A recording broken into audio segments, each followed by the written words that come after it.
여러분, 우리는 돈이 많으면 행복할 것 같다고 말을 하고, 또 평생 찌들려 왔던 노동 일을 그만두면 우리는 행복할 것이다. 나는 행복할 것이다. 여러분, 여행만 하면 행복할 것이다. 이렇게 생각하는데 절대 그렇지 않습니다. 이 고스토톨란이라는 분만의 고백이 아닙니다. 로마 시대에 철학자들이 써놓은 책들을 읽어봐도, 또 동양 고전에 나오는 책들을 읽어봐도 일을 하지 않고 돈이 많으면 행복할 것 같은데 행복하지가 않습니다. 마치 아지랭이를 잡는 것과 같이 행복할 것 같은데 멀리 행복은 달아나 버립니다. 그래서 이분은 다시 내 열정을 쏟아부을 수 있는 일을 시작할 때 우울증도 사라지고 신경쇠약증도 말끔히 씻어졌다라고 고백을 하고 있습니다. 사랑하는 교우 여러분, 우리 주님께서는 우리에게 행복하기를 원하십니다. 또 행복을 주셨습니다. 또 행복을 누리도록 하셨습니다. 성경에 나오는 복을 주셨다라는 말은 행복을 주셨다는 겁니다. 그래서 여러분, 그 회고록이라는 성경에 이 세상에 가장 책을 많이 읽고 가장 부자고 가장 지혜와 지식이 있다고 하는 솔로몬 임금이 인생을 거의 마무리할 즈음에 썼던 책이 전도서라는 책입니다. 이 전도서의 3장 22절에 그렇게 고백했습니다. 그러므로 나는 사람이 자기를 즐거워하는 것보다 더 나은 것이 없나니, 더 큰 행복이 없다는 겁니다. 자기 일을 늘 즐거워하고 자기 일을 할 때 인간은 행복하다는 거예요. 여러분, 노동을 하고 땀을 흘리고 그러면서 보람을 느끼면서 행복을 느끼는 겁니다.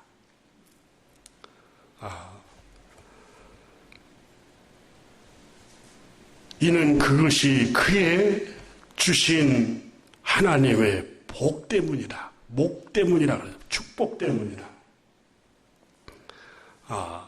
데살로니가전서 4장 11절에도 또 너희에게 명한 것 같이 조용히 자기 일을 하고 너희 손으로 일하기를 힘쓰라. 자기 일을 할 때 보람을 느끼고 인생의 의미를 느끼고 행복을 느낄 수가 있습니다. 내가 노동을 하고 내가 직장 생활을 해서 힘겨운 이 직장 생활을 함으로써 내 가족을 부양할 수 있고 내 가족들을 서포트할 수 있고 섬길 수 있는 게 보람입니다. 나는 언제까지 이렇게 찌닥거려 해야 돼? 여러분, 불행한 거예요. 그게 아니라 행복한 겁니다. 그게 누군가를 섬길 수 있다는 건 행복한 거예요. 조용히 남편을 섬기고 자녀들을 섬기고 뒷바라지 할 수 있도록 디딤돌이 되어주는 거, 행복한 일입니다. 얼마 전에 대전에서 얼마 전에 지방선거가 있었지요. 시장의 공천을 못 받았다고 해서 제주도에 내려가서 그렇게 유능하고 연루대를 나왔던 한 분이 생을 포기해버렸어요. 여러분, 내가 이 기사를 읽으면서 행복이라는 게 여러분 무슨 권력을 잡고 지위에 올라가고 이게 행복이 아니에요. 행복은 여러분 소소한 자기 일을 하면서 보람을 느끼고 의미를 느끼면서 살아가는 게 이게 행복이에요.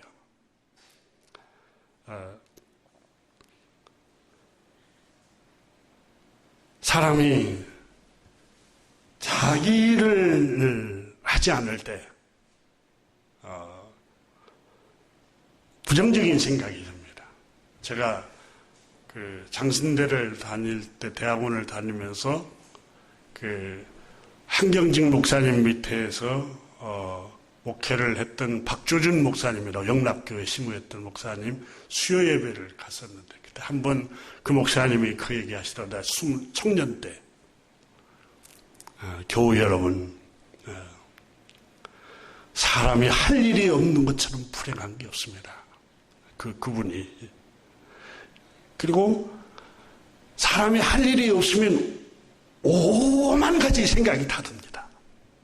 그러면서 사람은 눈꽃 뜰 새 없이 바빠야 잡생각이 안 듭니다. 그 얘기를 하시더라고요. 지금도 기억을 해요. 근데 아마 인생을 이렇게 중년 이상 살아오는 어른들은 공감을 할 거예요. 이 바쁘고 자기 일에 바쁘면 시험 들 일이 없다는 겁니다.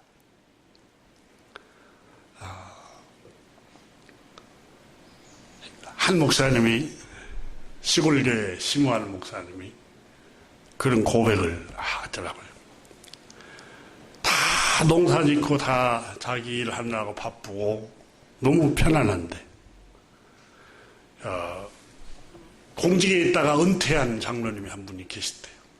할 일이 없으니까 시골교회에 와서 늘 교회를 둘러보기는 둘러보는데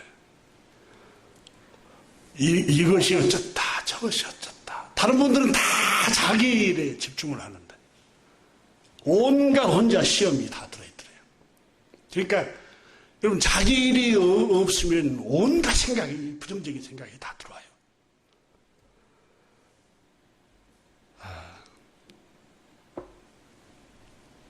한가하면 편안하고 노동하지 않으면 좋을 것만 같아도 그렇지가 않습니다. 할 일이 있고 자기 일을 할 때에 사람은 건강합니다. 저희 아버님이 90세 때까지 일을 하셨어요. 대나무 일을 하셨는데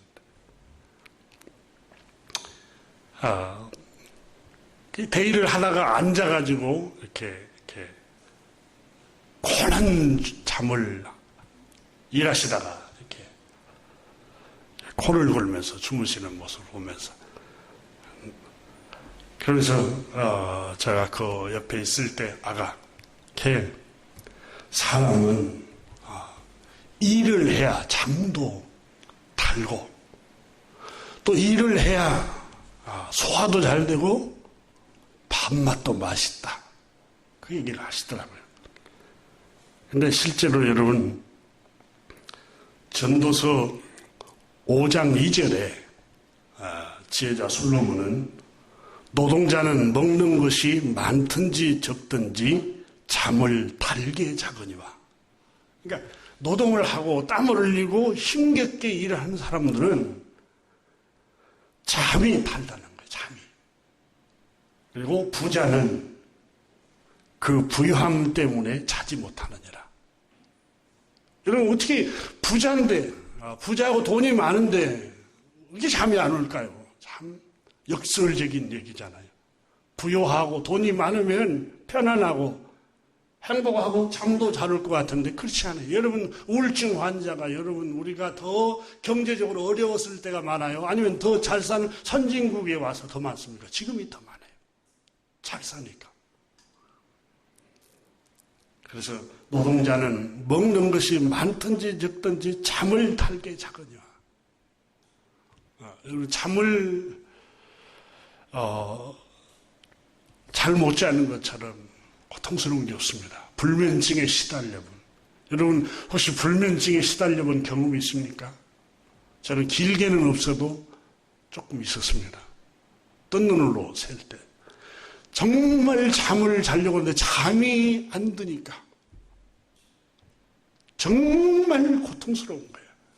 그래서 하나님께서 저에게 인간의 고통과 아픔을 이해하게 하시려고 그런 경험을 주셨던 것 같아요. 진짜 이건 죽음 맛도 못한 것 같아요. 이 불면증에 시달리는 사람들의 아픔, 그 고통. 아무리 자려고 해도 잠이 안 오고 불안하고 두렵고 초조하고 이런 고통. 근데 성경은 잠을 달게 자는 게 축복이다. 여러분 시편에 다윗이 내가 자고 깨어 있으니 여호와께서 나를 붙드심이로다. 그래서 여러분 잠이 잘 오는 건 늘 항상 잘 오니까 이게 은혜인 줄 모르죠. 그래도 몰라도 경험을 하지 마세요. 불면증은 너무 고통스러운 일입니다.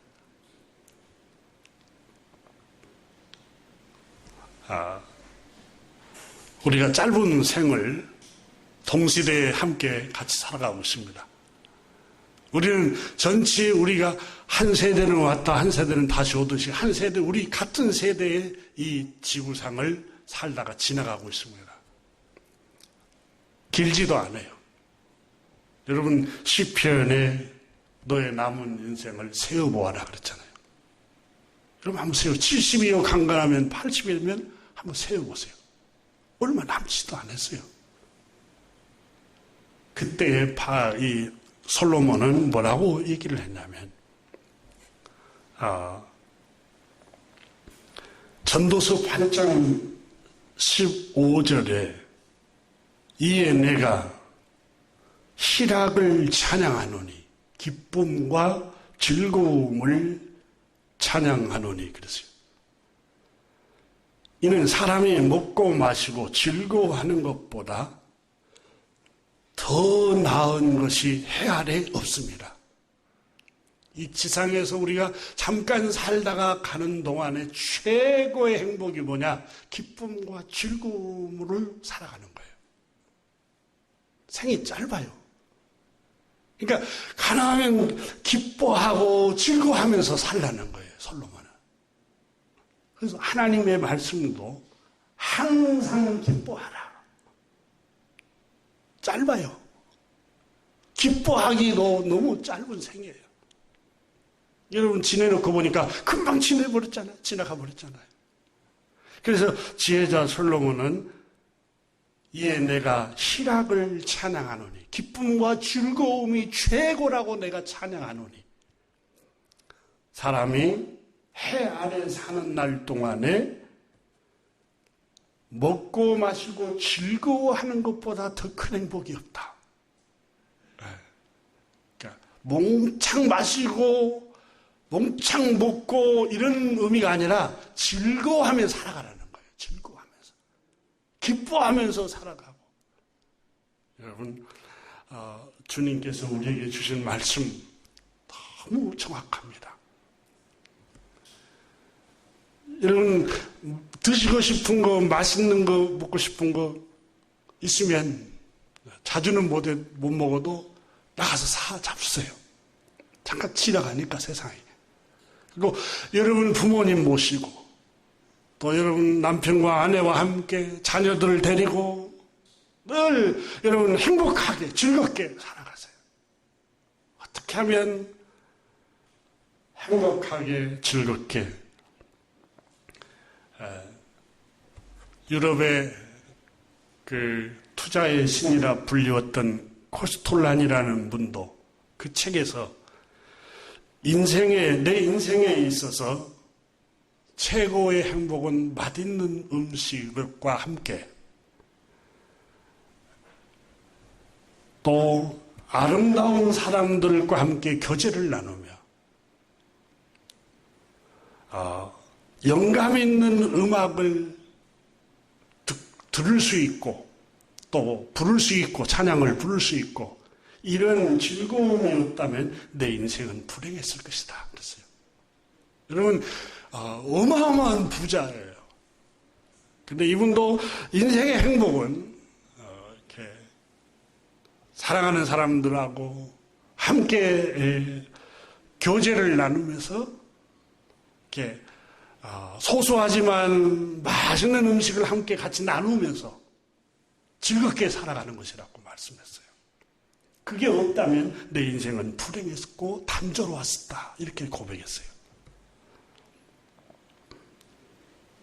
전도서 9장의 지혜자 솔로몬은 내가 다시 해 안에서 보니 빠른 경주자들이라고 선착하는 것이 아니며 그렇지 않아요.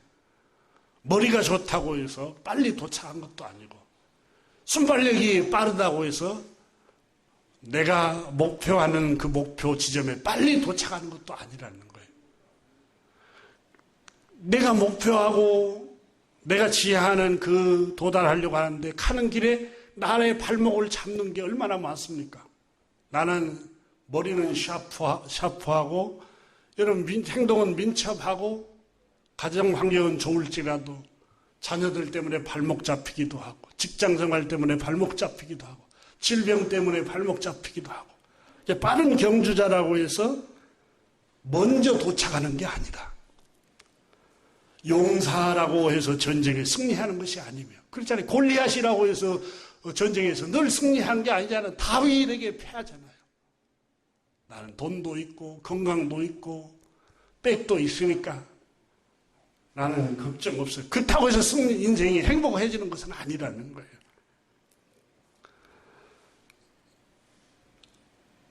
지혜자들이라고 해서 음식물을 얻는 것도 아니며 그러잖아요.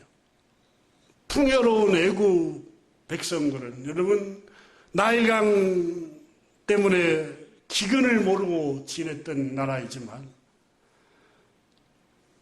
이스라엘 백성들을 쫓다가 홍해에서 다 수장돼서 죽지만 이스라엘 백성들은 여러분 농사하지 않아도 하나님 일용할 양식을 주셔서 기쁨으로 살아가잖아요. 명철한 자들이라고 해서 재물을 얻는 것도 아니며 명철한 사람이라고 해서 재물을 얻는 것도 아니다. 조금 전에 언급했던 코스톨란이라는 분이 영국에, 프랑스에, 독일에, 미국에 여기에 투자자들, 애널리스트들 또 여기에 펀드를 운영하고 있는 이 사람들이 세계에서 최고 유명한 석학들이 앉아있더라는 거예요. 자기는 그걸 전공하지 않아도 자기를 못 따라오더라는 거예요. 그분들은 거의 다 실패하더라는 거예요. 투자에서. 최고의 인류의 최고의 학벌을 나왔어도. 그래서 여러분 명철한 자들이라고 재물을 얻는 것도 아니며 지식인이라고 은총을 입는 것이 아니니 이는 시기와 기회는 그들 모두에게 임하는데 분명히 사람은 자기의 시기도 알지 못하나니 물고기들이 재난의 그물에 걸리고 새들이 올무에 걸림같이 인생도 재앙의 날에 그들에게 홀연히 임하면 거기에 걸리느니라. 하나님 손에 달려있다는 거예요. 우리 하나님은 몰라요. 지혜자라고 해서 여러분 명철한 사람이라고 해서 재물을 얻는 것도 아니고 먼저 달렸다고 해서 선창하는 것도 아니고 용사라고 해서 전쟁에서 늘 승리하는 것도 아니에요. 여러분 주변, 여러분 환경을 보세요. 학교 다닐 때는 나보다 더 공부를 못했는데 더 행복하게 살아가는 사람들도 많고 또 지식이나 학벌은 나보다 못하는데 더 기쁨과 즐거움으로 가족들끼리 오손도손하면서 살아가는 사람들이 너무나 많은 사람들을 발견하지 않습니까?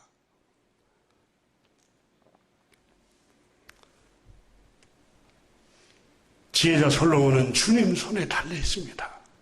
그렇게 고백을 하고 있습니다. 그러므로 언제 여러분 새가 그물에 걸릴지 물고기가 언제 그물에 걸려서 생을 마감할지 모르듯이 인생들도 재앙의 날이 그들과 같다. 언제 주님이 불러갈지 몰라요. 그러니까 전도서의 지혜자 솔로몬은 뭐라고 말하냐면 기쁨과 즐거움으로 오늘 하루하루 살아가라는 거예요. 여러분 오늘 기뻐하고 오늘 즐거워하라는 거예요. 그래서 전도서 9장 7절 이하에 너는 가서 기쁨으로 내 음식물을 먹고 즐거운 마음으로 내 포도주를 마실지어다. 9절에 내 헛된 평생의 모든 날, 헛된 평생의 모든 날이라면 헛되단 말은 금방 지나가 버린다는 걸 표현을 했어요. 잠시 지나가 버릴 이 세상 평생 모든 날, 해 아래에 살아가는 동안에 내게 주신 모든 헛된 날에 내가 사랑하는 가족과 함께 너의 아내와 너의 남편과 함께 즐겁게 살아갈지어다. 그것이 내가 평생의 해 아래서 수고하고 얻은 축복이니라. 목심이라 그랬어요. 그러니까 여러분 헛된 날 금방 지나가니까 행복하게 지내라는 거예요. 행복하게. 즐겁고 행복하게 지내십시오. 오늘 본문 말씀에 유대인들은 율법의 행위로 어렵게 된다고 스스로 믿고 생각하고 살았습니다. 자, 성경 말씀은 본문은 제가 설교하면서 같이 주목해 보겠습니다. 읽지는 않았지만 여러분 4장 1절부터 12절 말씀을 보십시오.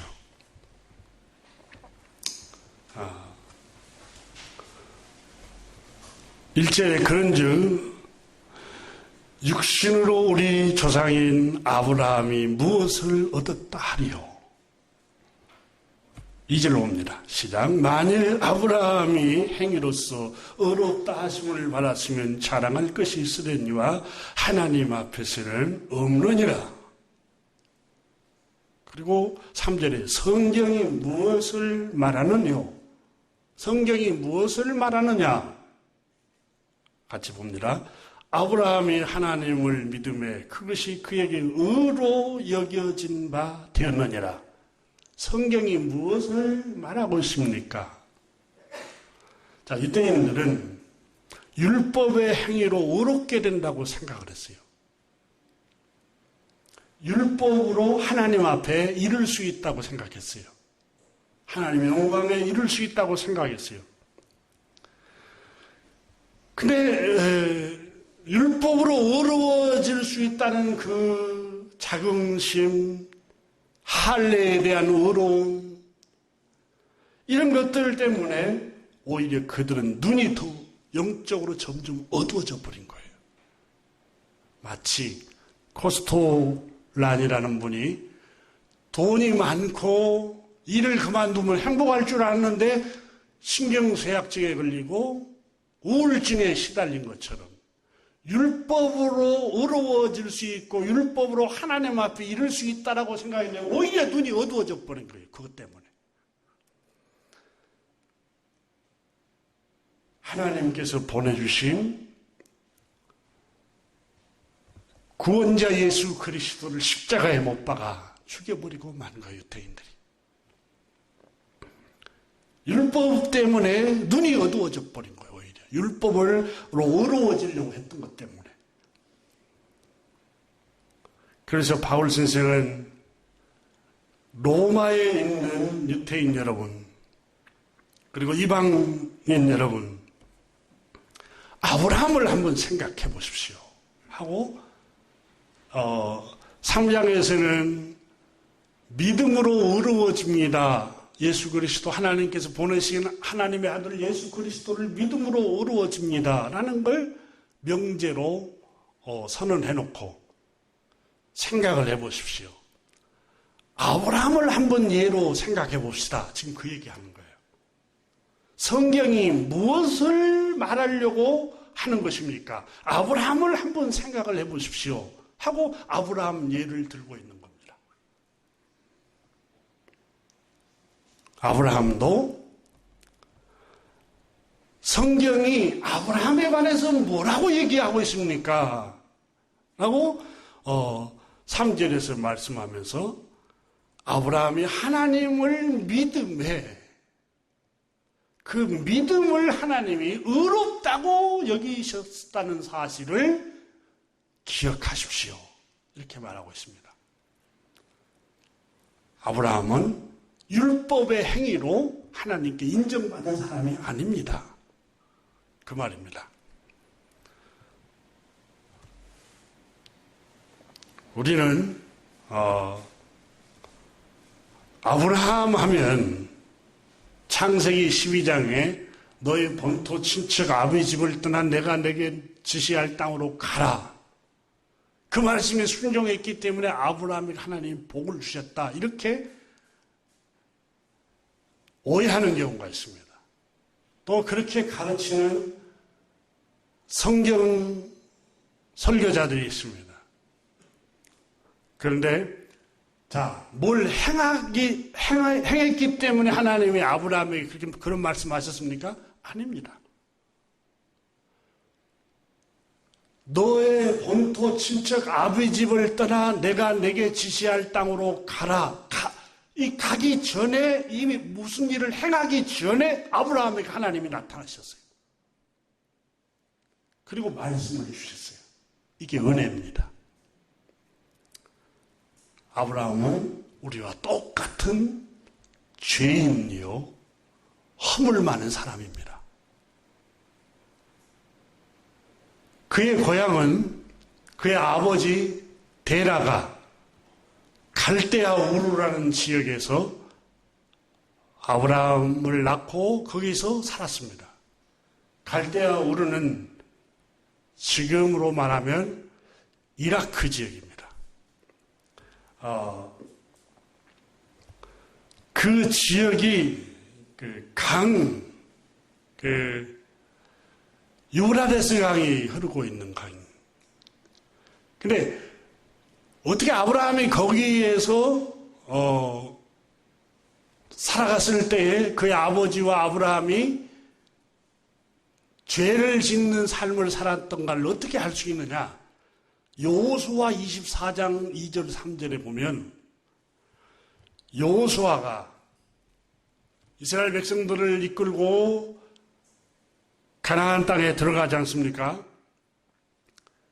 그리고 여호수아 나이가 많이 들어서 노인이 되어서 이제 주님이 부르실 때가 됐어요. 죽을 때가 돼서 마지막 고별 설교를 합니다.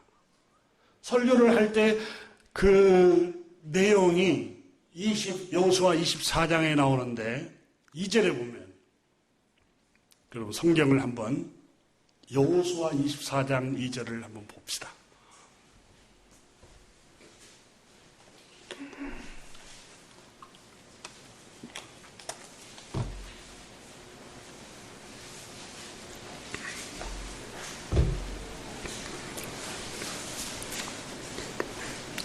이 절을 같이 읽습니다. 24장 시작. 여호수아가 모든 백성에게 이르되 이스라엘 하나님 여호와께서 이같이 말씀하시기를 옛적에 너희의 조상들 곧 아브라함의 아버지 나홀의 아버지 데라가 강 저쪽에 거주하여 다른 신들을 섬겼으나 여기가 여호수아가 아브라함 그의 아버지 데라가 창조주 여호와 하나님을 섬기지 않고 다른 신을 섬겼다고 기록을 하고 있습니다. 예, 강 저편이라는 말이 유브라데스 강 그 건너편에 갈대아 우루 그 지역에서 우상을 섬기고 있었습니다. 다른 신을 섬기고 있었습니다.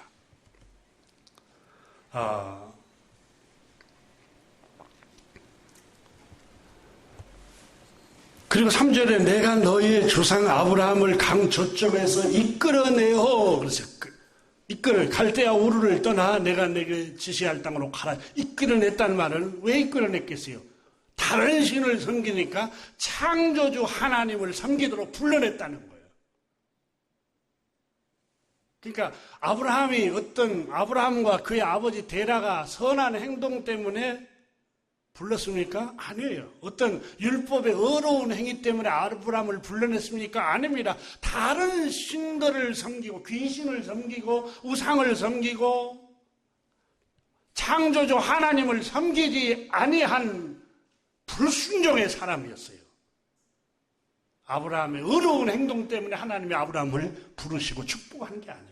아브라함은 다른 신을 섬긴 불신자였어요. 그의 아버지도 그렇고.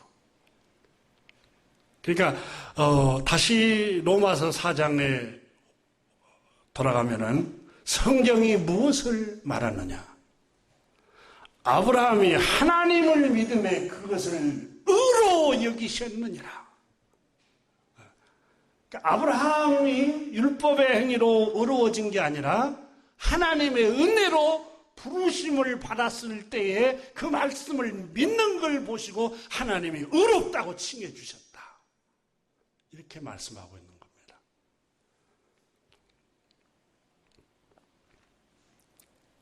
그리고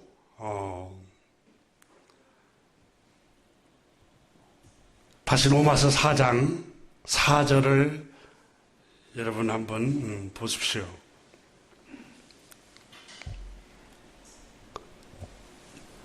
일을 하는 자에게는 그 삭시 은혜로 여기지 아니하고 보수로 여기거니와 예를 하나 들었습니다. 바울 선생이 또 예를 하나 들었어요. 노동자가 일을 했어요. 하루 품삯을 받는 게 일의 대가로 당연히 받는 거라는 거예요. 은혜로 여기지 아니했다 그 말은 선물로 받은 게 아니라는 게 자기의 수고의 대가로 받았다는 거예요. 보수로 여겼다 이거예요. 노동의 대가로 보답을 받은 거예요. 자기 노동의 대가로. 근데 5절에 일을 아니할지라도 일하는 것과 경건치 않는 불순종한 삶을 대비하고 비유를 해서 말씀을 설명하고 있어요. 일하지 아니할지라도 경건치 아니한 자를 의롭다 하시는 이를 믿는 자에게 그의 믿음을 의로 여기시나니. 어려운 게 번역을 해놨는데 다시 말하면 일을 아니할지라도 오늘 하루 일을 노동을 안 했어요. 그런데 주인이 그냥 품삯으로 몽땅 임금을 줘버리는 거예요. 그건 노동의 대가가 아니라 선물이잖아요. 선물. 그러니까 일을 아니할지라도 노동의 대가가 아니라 선물로 몽땅 임금을 줬어요. 선물이에요. 자, 경건치 아니한 자, 불순종한 자, 죄를 범하는 사람은 죄의 삭은 사망인데 경건치 아니한 사람을 사망과 저주와 심판에 이르지 않고 너 의롭다 이렇게 칭해줬다는 거예요. 뭘 보고? 믿음을 보고. 지금 그걸 4절 5절에 이렇게 어렵게 번역을 해서 제가 설명을 했습니다. 자,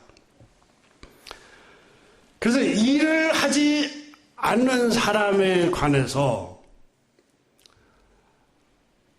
6절에 일할 것이 없이 하나님께 의로 여기심을 받는 사람의 복에 대하여 다윗이 말하기를, 그러니까 일을 하지 않는 사람이 임금을 받는 것처럼 경건치 않는 사람이 율법으로 말하면 저주와 사망과 심판에 이르야 할 경건치 않는 사람이 저주도 안 받고 심판에 이르지 않고 죄 용서함 받은 것에 관하여 다윗이 BC 1000년경에 이미 예언을 했습니다 하고 다윗의 고백한 말씀을 로마서 인용을 하고 있는 거예요. 그러면서 이렇게 말합니다. 다윗이 말한 바 7절 봅니다. 같이 읽습니다. 불법이 사함을 받고 죄가 가려움을 받는 사람들은 복이 있고, 그 다음에 주께서 죄를 인정하지 아니할 사람은 복이 있도다 함과 같으니라. 무엇으로? 믿는 사람들에게. 하나님께서 보내신 우리 구주 예수 그리스도를 믿는 사람들은 경건치 아니하고 불순종한 사람이랄지라도 그를 믿는 사람에게는 하나님께서 믿음으로 의롭다고 인정해 주셨다. 이것은 다윗도 BC 천년경에 그걸 예언을 했습니다. 그 얘기를 하고 있는 거예요. 그러니까 지금 유대인들은 성경을 너무 중요시 여기고 하나님 말씀으로 여기기 때문에 다윗이 말한 성경에서도 이렇게 말하고 있습니다. 그걸 인용을 하고 있는 거예요. 그래서 아브라함은 성경이 아브라함에 관해 대해서 무엇을 말하느냐? 아브라함에 관해서 성경이 도대체 무엇을 말씀하고 있습니까? 아브라함은 은혜로 의롭다 함을 입은 사람입니다. 은혜로, 믿음으로 하나님이 그저 주시는 은혜를 따라서 하나님의 약속을 말씀을 믿음을 통해서 하나님께서 의롭다고 인정해 주신 것이지 율법의 행위로 의로워진 게 아닙니다.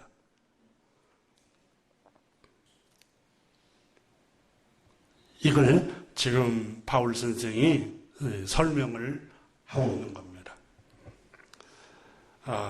아브라함은 행위로 구원을 의로워질 수가 없는 사람입니다. 왜 그렇습니까? 아브라함은 제일 먼저는 우상을 섬긴 사람입니다. 창조주 하나님을 섬기지 않고 다른 신을 섬긴 사람이에요. 또 하나는 아브라함은 말씀을 온전히 순종하지 않았습니다. 여러분 창세기 12장에 보면은 하나님께서 아브라함에게 은혜로 나타나셔서 말씀하셨잖아요. 아브라함이 본토 친척 아비 집을 떠나 내가 내게 지시할 동으로 가라. 그래서 그렇게 말씀하시다 그 말씀에 순종해서 가기는 간데 온전히 순종을 못합니다. 친척을 데리고 갑니다. 친척을 떠나라고 그랬잖아요. 근데 롯을 데리고 갑니다. 롯을. 말씀에 온전히 순종치를 못해요.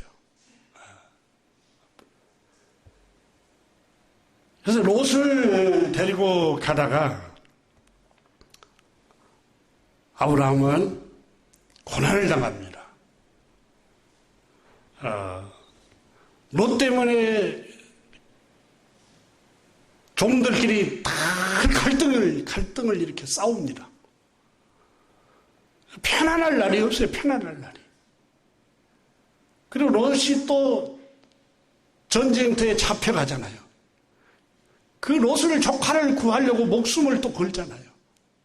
편안할 날이 없어요. 말씀에 순종할 때 하나님이 평안을 주신 것 같아요. 아브라함은 또 윤리적으로 도덕적으로 온전치를 못했습니다. 여러분 하나님이 짝지어준 그 사람이 나누지 못할 것이니라고 그랬잖아요.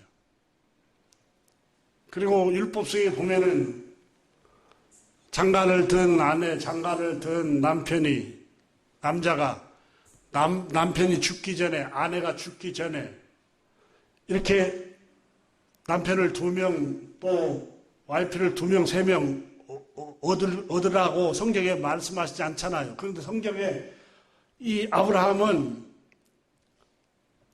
여러분 사라가 아이를 못 낳으니까 후처를 취합니다. 하가를 취해, 하가를. 그러니까 이 말씀에 또 불순종해서 하가라고 사라가 늘 싸우니까 갈등이 일어나요. 가정이 편안할 날이 없어요. 여러분 가정에 행복이 없는 것 중에 하나가 남편이 외도를 했든 아내가 외도를 하면 그 집안은 풍지박산나 버립니다. 평안할 날이 없어요. 평안할 날이. 자녀들도 평안을 못 누리고. 그러니까 이 아브라함 가정이 그랬어요. 아브라함이 위대한 것 같잖아요. 믿음으로 위대했죠. 그런데 형편이 없어요. 들여다보면은. 그러니까 아브라함이 행위로, 율법의 행위로 어려워질 수 있는 사람이 아니에요. 그러니까 아브라함을 보면서 나 같은 죄인도 믿음으로 어렵게 될 수 있구나 희망을 갖게 되는 거예요. 우리는.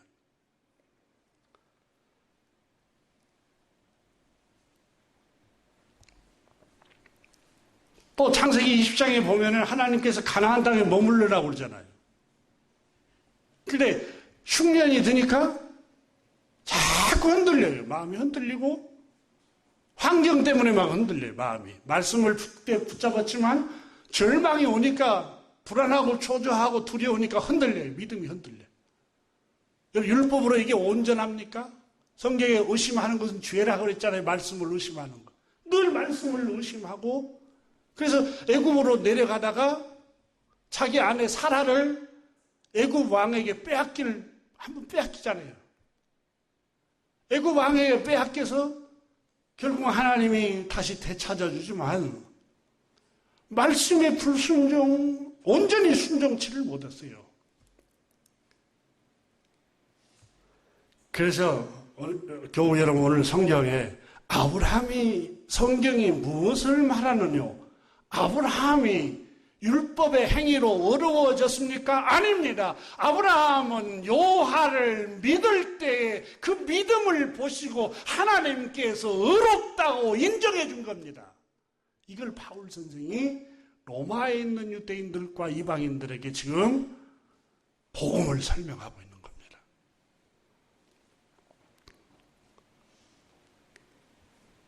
그러면 우리는 이런 생각을 할 수 있습니다. 믿음으로 어려워진다면 율법을 지킬 필요가 없다는 말입니까? 지난 시간에도 한번 언급했지만 율법을 파기해도 된다는 말입니까? 우리가 믿음으로 어려워졌으니까 율법을 안 지키고 구원받았으니까 팽개치면서 그냥 아무렇게 살아도 된다는 말입니까? 아닙니다. 절대 아닙니다.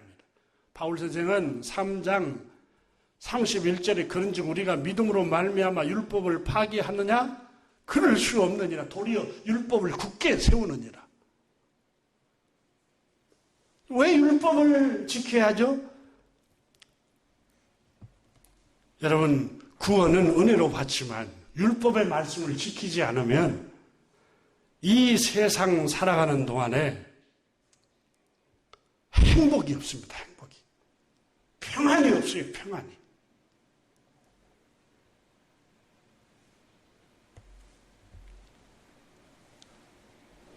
여러분 살인하지 말라. 살인하면 평안이 있겠어요? 지도새도 모르게 완전 범죄를 했다고 해봅시다. 사람들에게. 근데 양심에 평안이 있어요? 평안이 없어요. 여러분 간음하지 말라 했는데 외도했어요. 평안이 있겠어요? 그 가정에 평안이 없어요. 신명기 28장 15절에 내가 만약 하나님 여호와의 말씀을 순종하지 아니하여 내가 오늘날 내게 명하는 그 모든 명령과 규례를 지켜 행하지 아니하면 이 모든 저주가 너에게 임하여 너에게 이를 것이며 저주가 살아가는 동안 따라온다는 거예요. 여러분 구원은 은혜로 믿음으로 우리가 죄사함 받고 의롭다함을 얻고 하나님의 선물로 받지만 율법을 파기하고 하나님의 말씀 믿음으로 구원받았으니까 율법이 필요 없다 이렇게 주장하면서 율법의 말씀에 순종하지 않으면 저주가 너에게 들어갈 것이다. 신명기 28장에 말씀하고 있어요. 성읍에 들어가도 저주를 받으며 농촌으로 이사를 가도 저주를 받으며 내 광주리와 떡반죽 그릇이 너의 사업장이 저주를 받을 것이며 너의 몸의 소생, 너의 토지, 여러분 토지의 소산, 그리고 내 소, 양, 새끼가 저주를 받을 것이며, 그때 목축업하고 농업을 했잖아요. 사업이 저주를 받을 것이며. 그러니까 우리 영원히 구원받는 것은 상관이 없을런가 몰라도 여러분 이 세상에 사는 동안 평안을 하나님 주시지를 않아요. 늘 저주가 따라다니고 불행이 따라다니는 거예요. 내가 들어와도 저주를 받고 나가도 저주를 받으리라. 이민을 가도 저주를 받고 또 들어와도 저주를 받고. 그래서 내 손으로 하는 모든 일에 여호와께서 저주와 혼란과 책망을 내리사 망하여 속히 파멸하게 할 것이며, 21절에서는 신명기 29장에 네 몸에 연병이 들게 하사 전염병을 보내겠다는 거죠. 그래서 우리가 왜 율법의 말씀을 믿음으로 의롭다함을 얻은 후에도 율법을 반드시 지켜야 되느냐? 우리 행복을 위해서 지켜야 합니다. 우리가 평안을 누리고 행복을 누리기 위해서 율법의 말씀을 굳게 지켜야 됩니다. 먼저는 주님의 은혜를 생각하면 그 율법을 굳게 지켜야 되고, 또 하나는 율법을 지키지 않을 때 저주가 따라옵니다.